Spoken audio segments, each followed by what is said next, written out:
All right, me. It is December 10th, and I just finished reading Romeo and Juliet, William Shakespeare's Romeo and Juliet. I read most of it during classes today because I just didn't have anything to do. And then I finished out Act 5 when I got back from school. I read this in anticipation of the fact that I have an English 1 class next semester. I thought I should be at least vaguely familiar with the story because it has been since I was a freshman in high school since I did read this. Romeo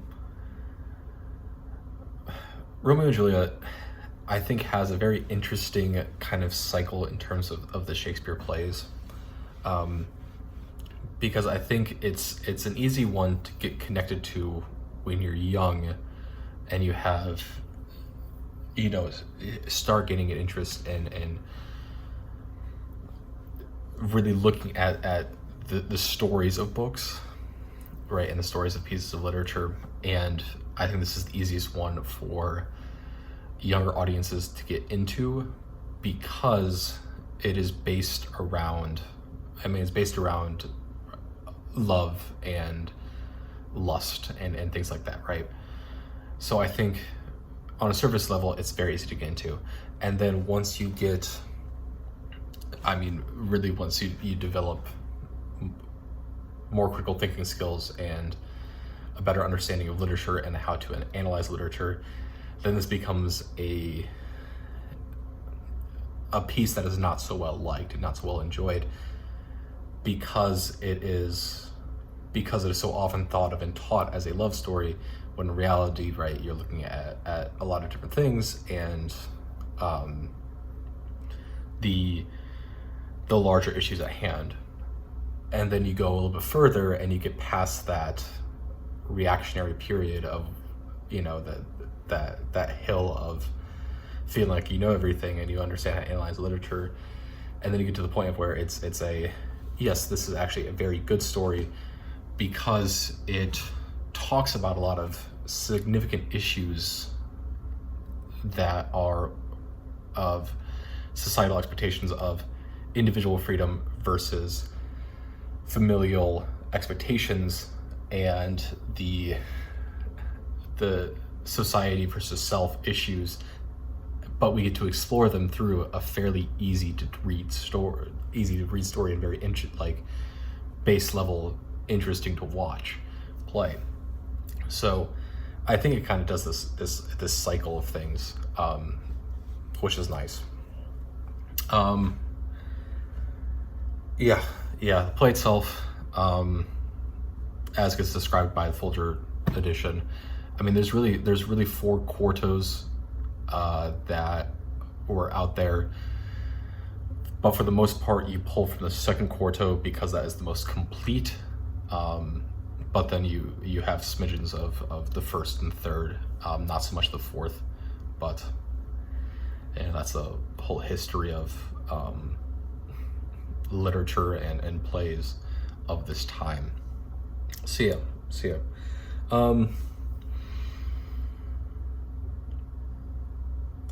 I'm trying to think if there's anything to say about Romeo and Juliet that hasn't been said a million times, right? You have this whole thing in which you have Romeo, who is a young man who feels that he is lusting and in love after Rosalind, but Rosalind is it's not directly said, but it's said that she's basically going to a vow of chastity, which basically means that she's going into the clergy in some way.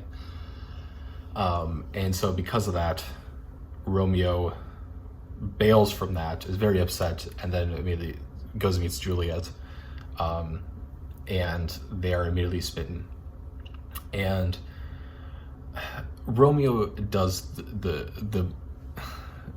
the player thing, in which, right, he's immediately comes onto her and is immediately trying to get with her in some way, and what we see is from what Romeo's initial thoughts towards Rosalind are versus what his initial thoughts towards Juliet are, is that now he's willing to take a step back and go, all right, we will wait on this a little bit if we promise. Which, I guess character growth in the first 2 acts. But yeah, right. So which implies that there is some sort of difference in the way that he feels about Juliet versus the way that he feels about Rosalind, right? Obviously, if you want to be anyone in this play, you want to be Rosalind, because Rosalind kind of escapes all of this. So yeah. It's a play of misinformation and a play of misconnections, right? Because they're trying to do this within secrecy, they have to rely on other people to do their communicating, and that just goes awry very, very quickly, right? Because you're relying on people like the nurse, and the nurse is probably the most unreliable person in the history of the world, right? And it goes to a very comedic effect, right? I don't remember exactly when this was written in the Shakespeare timeline, but I mean, it reads very much like when he got into the tragic comedies or the comedic tragedies, in which we have this tragedy that's happening all around us, and we're setting up to make it look like we're going to get a comedy out of this, right? We're going to end in a nice marriage and everything's going to go well, but through the tragicness of mistiming and miscommunication, everything falls apart, right? So, in that sense, it's actually really interesting to look at.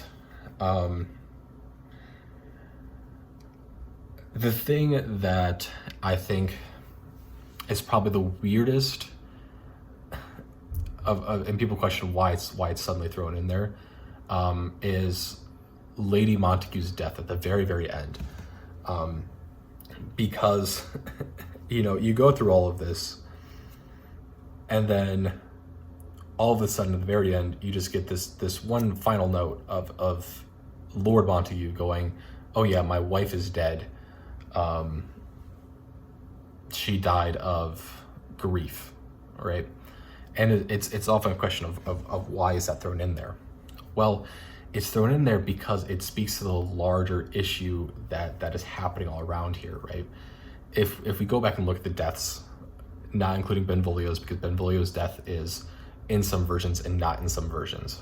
But if we look at the six deaths, right? You have Romeo and Juliet, you have Tybalt and Mercutio, and then you have Paris, and then you have Lady Montague.